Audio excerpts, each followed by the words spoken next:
Thank you. Hmm? It's because the mics are on. They're not open. You don't need headphones because we're not going to take any calls, but here we go.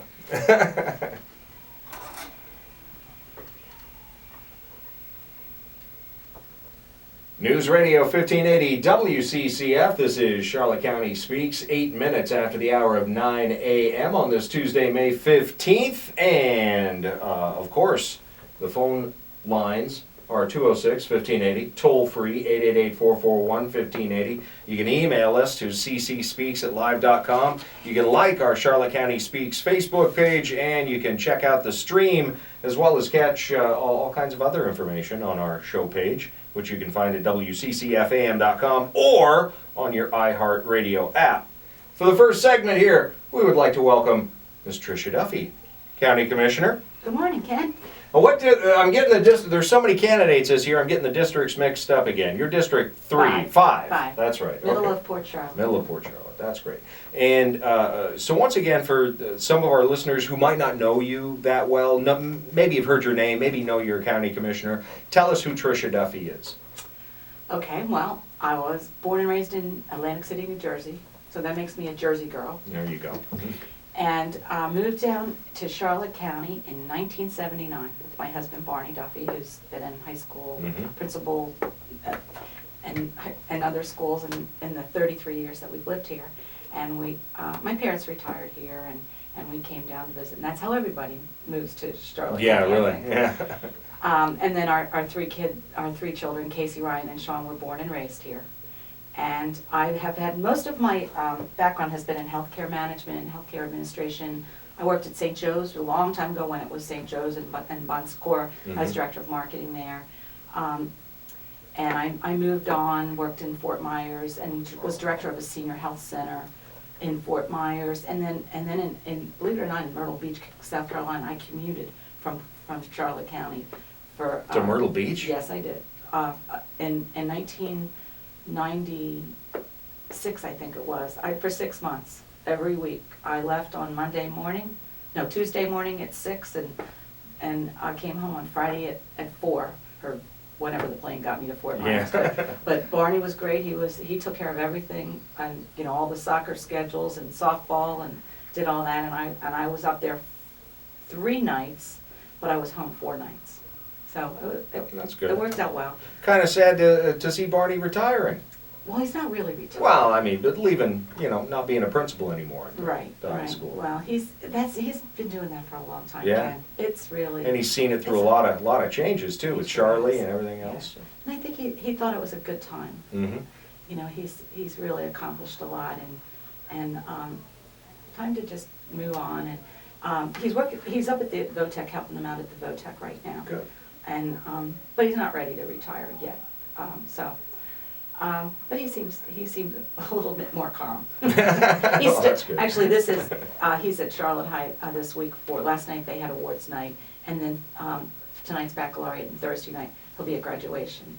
So he's really at the VOTEC right now, but he's still still part of Charlotte High, and it will always be in his heart.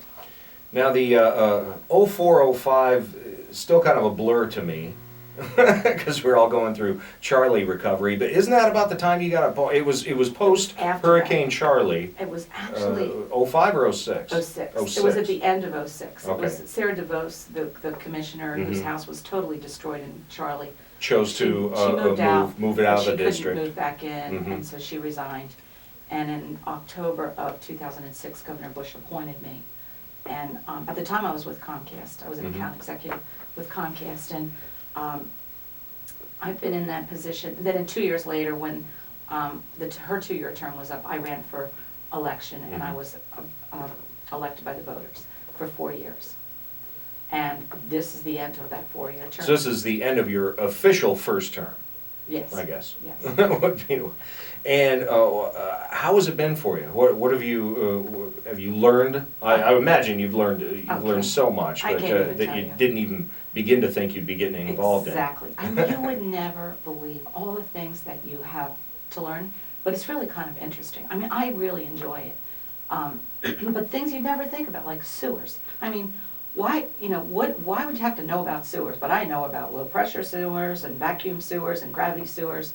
I spent the day with the guys that clean and inspect and work with the sewers, and I've tried to do that a number of times to get a better understanding of how our employees, the things that they do. Mm-hmm. And I've also spent time riding around in ambulances and fire trucks with the fire and EMS guys and women, and learned a lot, of the things that they have to do, and other departments too. So it's been very interesting. But being a county commissioner, you have to know about legal issues, financial.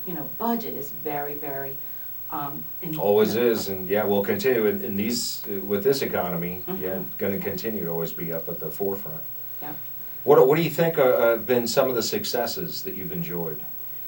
One of the things that I first noticed when I came on board was that the customer service was just non-existent. I mean, it was really bad. Mm-hmm. Our county had a very bad reputation, not just with our residents and a lot of builders and professionals and engineers and architects were quick to tell me how it is not fun doing business with Charlotte County. They're just impossible. They put up blockades and roadblocks and make us run through hoops, and also statewide we have that reputation too.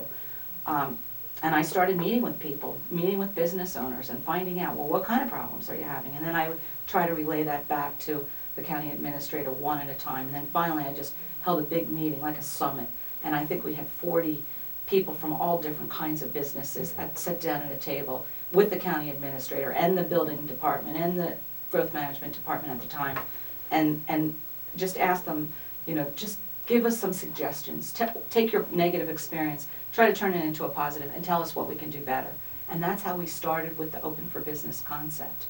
And we had a little lady named Veronica from Englewood, who is a realtor, and she got so mad one day at a meeting, she stood up and she said, "Charlotte County, you are not open for business." And I thought, boy, is she right. So the next day I called her and said, "Veronica, can we use that as a theme?" And she Yeah, said, that's right. Go ahead. And we used that way before anybody else, before the state of Florida used it. Mm-hmm. And that's, the other commissioners agreed, and I said, with a marketing background, I said, we need a campaign. We need a huge initiative to change, it's like a paradigm shift, to change our way of doing business with our citizens and business owners in the county. And so it started back in, I think, 2007 to beginning of 2008 maybe. Mm-hmm. And it's taken off. Our employees have done a fantastic job. They really have. They've embraced it, and they now, instead of saying, no, you can't do this, they say, well, you may not be able to do it this way, but you can do it this way. Here, let us help you try to do it. Yeah. And people really appreciate that. Being nice really helps. It does. It sure does. And you also mentioned, working with growth management, with the charter commission changes that we had, and you've had a chance to see both sides of it now, working through growth management before and now having the economic development director reporting directly to you. Do you like that system? Are there some negatives that you don't like about it, or is it working out better for you? It seems to be working out okay. In fact, Tom Patton is our new director of economic development. Nice guy. Wonderful. Yeah. And I didn't think it was going to work, because when you have 5 different people telling you to do things, and those 5 can't talk to each other, so I have no idea what other commissioners are saying. Yeah. And I just really didn't think that was going to work very well. But Tom has adapted fine. And I just asked him the other day about that. I said, do you think we need to change that back? And so you would report to the administrator? Well, it's going to be, another 6 years before you can do that. That's So. But actually we could do a referendum to change one thing. Okay. But he said, no, I think it's fine. The only thing I was concerned about in the beginning was keeping the county administrator in the loop. Mm-hmm. But Tom meets with each one of us once a week. And we spend a half an hour with them. I do anyway. I don't know about the other commissioners. I think they do. And then he also meets with Ray, and sometimes Jeanette Knowlton, the county attorney. And so they are all they're all in the same league. Those are the 3 people that report directly to the commission. All right. And why?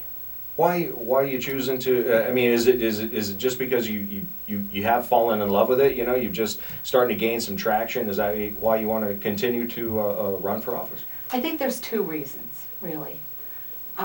One reason is because I think we're on a roll. I really do. I think we're really doing some great positive things right now in the county. You know, economic development initiatives are really, I mean, Cheney Brothers is our biggest success story. Because don't forget, Ken, after all these years, we really didn't do much for economic development. Charlotte County was very lax, and that was not right. We're catching up. And we have done some really good things over the last 3 or 4 years, and we're moving on. We have some other businesses that are interested in the county. And also, you know, we now have some vision, which we didn't have before, and most of it due to Tom, really.